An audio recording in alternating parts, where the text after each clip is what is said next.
Hey, good morning. Welcome to my camp out here on Turkey Creek. I've got the fire going and I've got the coffee on. So why don't you pour yourself a cup and join me for a few minutes.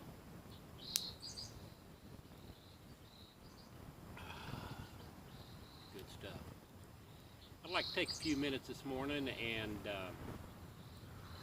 give you a little closer look at this Southern Mountain Rifle that I finished here a month or two ago. If you've seen the video where I was shooting the first shots, you're familiar with it already. If you haven't seen that video, I invite you to go and give it a look. I had a lot of fun taking the first shots out of this rifle after I finished it. So I just wanted to give you a little closer look. You didn't get a close-up look at it in that shooting video, so here it is. I actually built this from a Kibler kit, but then I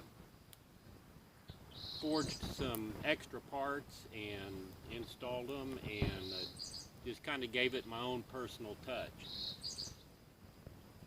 When I build a rifle, I like to get a picture in my mind of what it is that I'm trying to recreate, and then I just kind of follow that.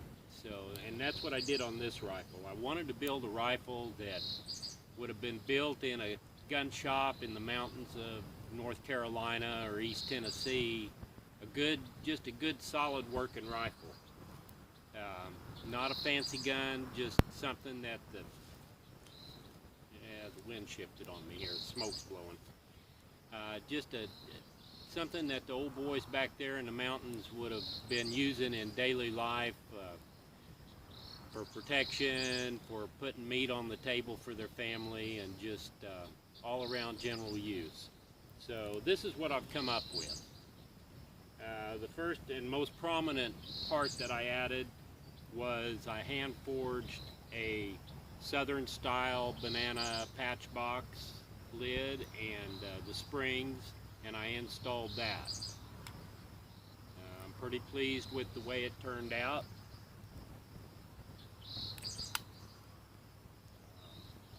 the first patch box I've made, and I look forward to making more patch boxes, different styles for different guns that I build. So I did that, and I added a toe plate. The rifle doesn't come with one. A lot of Southern guns built in the mountains did have toe plates to protect the wood down there, so I made the toe plate and installed that. I made and installed a side plate on the offside panel from the lock. Just kind of my own design. I based it off of different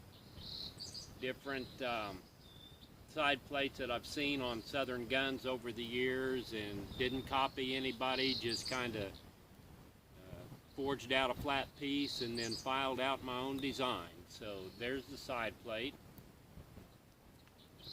And then Jim Kibler includes some really nice ramrod pipes with the kit, but I wanted to give it the old homegrown touch, and so I made my own pipes. I forged out flat pieces of metal, of iron, and then cut them and filed them to size, and then cold bent the pipes into shape.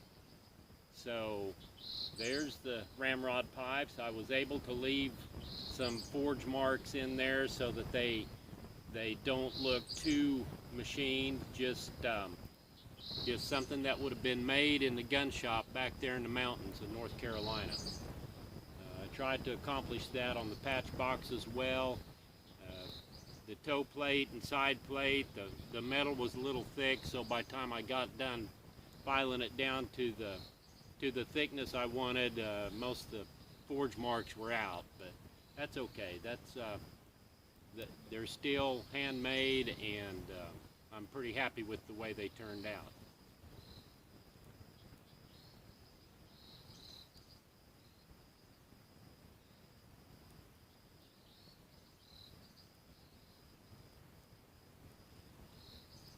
As for the finish, it's a walnut stock, and I stained it twice with my homemade black walnut stain, and then I used, in about the first, I don't know, 5 or 6 coats of boiled linseed oil. I cut it with turpentine, and I added bone black to darken the linseed oil. I've seen a lot of rifles over the years that had a real dark finish. Some of the modern gun makers that I really admire that make Southern guns finished some really dark rifles. Herschel House, Steve Davis, Frank House, just a lot of Southern gun makers have made some really dark rifles over the years, and I just really admire those guns and that finish.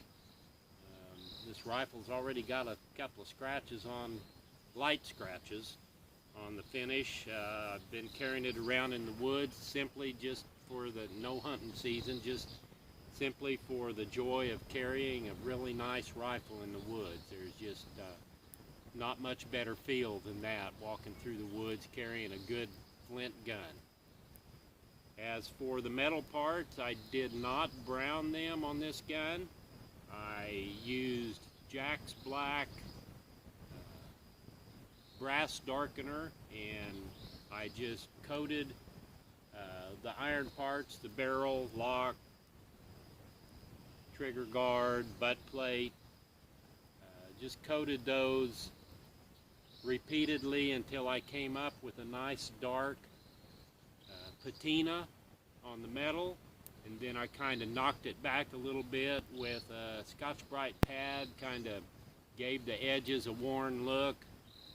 I usually try and knock the edges on the flats of the barrel back a little bit anyway to give a more of a old-time feel to the gun, and not the modern, sharp, crisp, almost cutting edges that are on the flats of gun barrels these days. You have to remember that finishing techniques in 1810 or 1820 or even earlier, 1750 or 1770, finishing techniques on wood and metal were not what they are today. Today we've got sandpaper and in succeedingly fine grits. I try not to do that anymore. I want to finish the wood with scrapers and use a smooth deer antler for burnishing the wood, and on the metal I just want to use the files and the scrapers and try to keep the sandpaper use to a minimum. They might have had sandpaper back in those days, but it was not common at all, and it would have been the scrapers and the files and the burnishing techniques that would have been used for finishing the wood and the metal. So this is the rifle,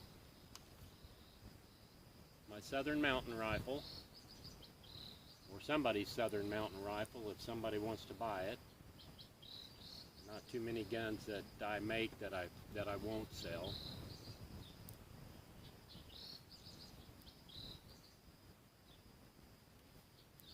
All in all, I'm really happy with the way it turned out. Jim Kibler makes some really fine kits. Saves the gun builder a lot of work in his machining techniques, his shaping techniques and everything. They go together really quickly, but then you can take that platform and do what I did and modify it and add parts and make it your own gun. So thanks to Jim Kibler for putting out such a fine product. The gun shoots great. Haven't sighted it in really yet, and I'm looking forward to doing that. If I still have it this fall, I'll probably use it to try and take at least one deer. I have a hard time going deer hunting and not picking up my old 54 flint that I built in 1984. It's just my hunting gun, and it's always done a great job, and I call her Old Faithful, and she takes the game. So, but I'll try and break out of that pattern this fall and maybe hunt with this gun a little bit. 45 caliber, make a great deer rifle, and it's light, handy, well balanced gun, and just shoots really great. So that's it. That's my Southern Mountain Rifle.